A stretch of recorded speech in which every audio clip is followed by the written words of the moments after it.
মুহাম্মদ সাল্লাল্লাহু আলাইহি ওয়াসাল্লাম বলছে দাড়ি রাখো, এরা কাটে। বলছে টাকনুর উপরে প্যান্ট বড়, এরা নিচে পড়ে। এখন নায়কেরা দাড়ি রাখে, এরা দাড়ি রাখে। আল্লাহ তাআলা বলছে হালাল খাও, এরা সবসময় হারামের প্রতি ঝুঁকে থাকে।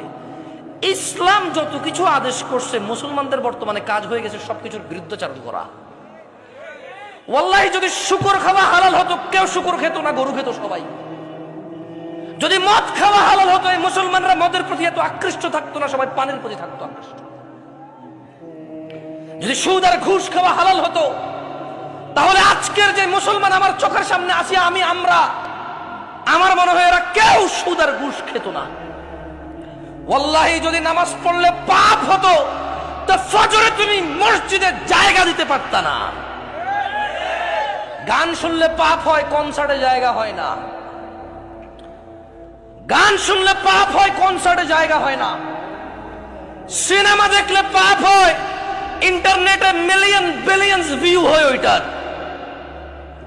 বাবা মায়ের সাথে বেয়াদবি করলে পাপ হয়, কোন সন্তান তার বাপ মায়ের কথা শোনে না। একটা সামান্য মেম্বার, ইউনিয়ন মেম্বার, ও বেটা এখন 2 লাখ টাকা খরচ করলে হওয়া যায় কি? আগের যুগ আছে সম্মান হতো।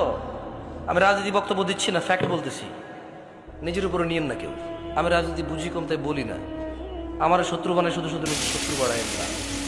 আমি নিরীহ মানুষ।